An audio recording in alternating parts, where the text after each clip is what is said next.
So I know that Thomas Jockin made some very good points about lacks and them having form, but I thought I would expand on desires and how these are lacks and how logically we can sort of conclude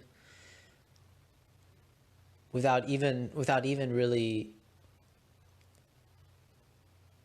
kind of giving form to a desire, right? I mean, well, actually, it's not about logically giving it form, but how the lack must have form, like it must be an object, right? It must be an object. The desire itself must be an object, and it must be real, and it must be it must have a form, right? It must have a form, and the reason why I chose to expand on this is because I think it's really interesting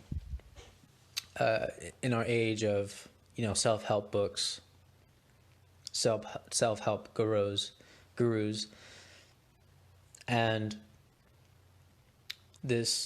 all this talk, all this positivity about letting go, right? There's a lot of advice, especially Eastern advice about sort of letting go, right? And the paradox of this. But I really want to talk about, just to give an example, like, let's say I'm trying to love myself, right? I'm trying to learn to love myself. This is like a very common line that a lot of young people in our age try to say, right? Like, I don't want to date because right now I'm just trying to learn how to love myself, and so on, right? So this desire we can accept is a lack, right? But if I were to tell someone, let go of that desire. Now, if lack isn't real, right? If lack isn't real,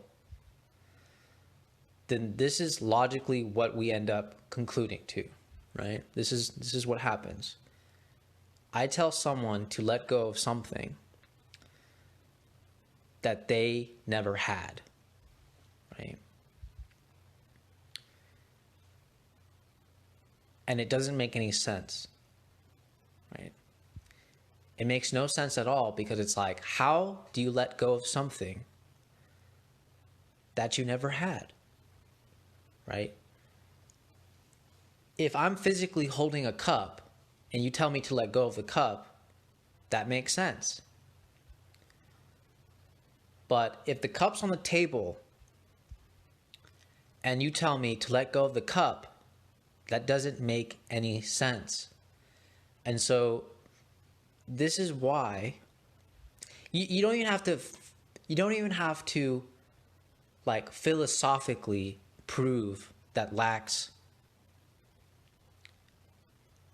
are real. Like, you don't even need to do this. Like, all you have to do is just put yourself into an experience of a desire, and then tell yourself to let go of that desire, right? And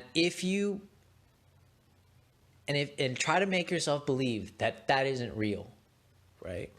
The thing is, it just doesn't make any sense to let go of something that you never had, right? Like, you just never had it, right? But the thing is, you did have it.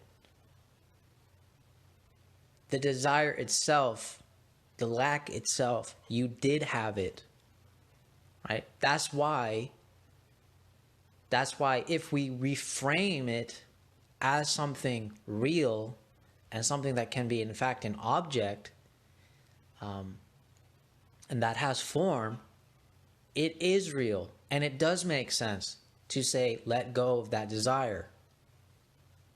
It does make sense. But it doesn't make sense if we conclude that this lack has no form, has no real objectivity, and roll to our role in the very play of our existence. It doesn't make any sense, right? To conclude that it doesn't have some kind of form, doesn't have some kind of objectification to it, right? It is very much an object.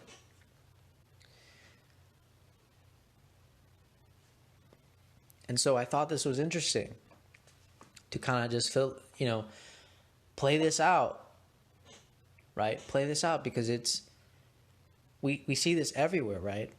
Learn to love yourself. Oh, let go of all these narratives in your mind. Let go of all these things.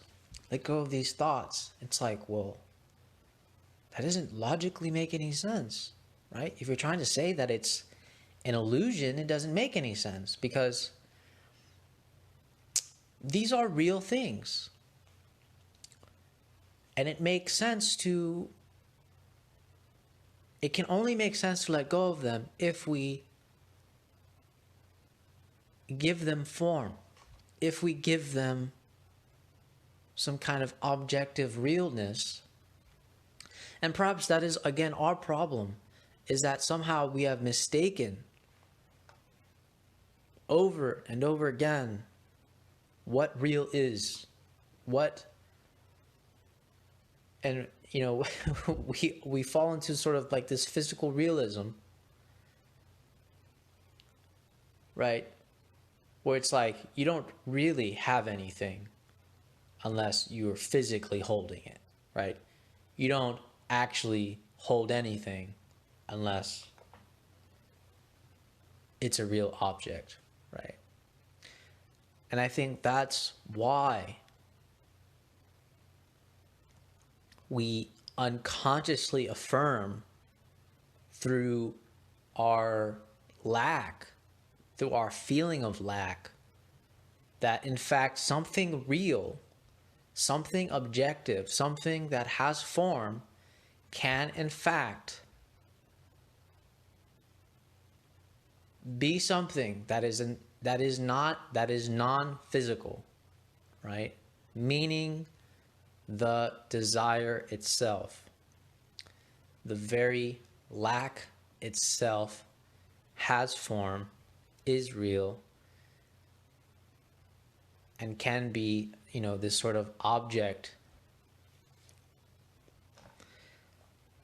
in our lives. So hopefully I kind of made that, clear, and this can, in my opinion, I don't need you. We don't need to know about Aristotle to affirm this very real thing, right?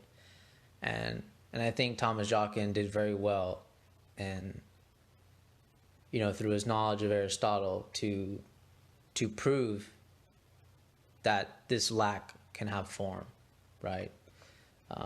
But I guess what I am doing now is that I am, without sort of using Aristotle, without having no knowledge of anything else, right? Just pretending that I have no knowledge of anything else, that something that logically doesn't make sense to let go of something that you never had, right? And so what we have to conclude to is that it's not something that you never had. The lack itself is something very real and objective. And it must, in fact, which means that we have to reevaluate what we even mean by real now. What we even mean by object now. Because this nothing that we would call lack is something that we feel deep inside our being, right? Intuitively, right? Intuitively, we know that it is not nothing, because it fills us with what Heidegger calls anxious concern, right? It is an anxious concern Why am I being driven by nothing, right? And that's the problem. You can't, logically you can't be driven by nothing, right? It is something. This nothing is something. This lack is something. It is real. And it would drive you, right? It would drive you to fulfill it. So anyways, I hope that can help, and so on.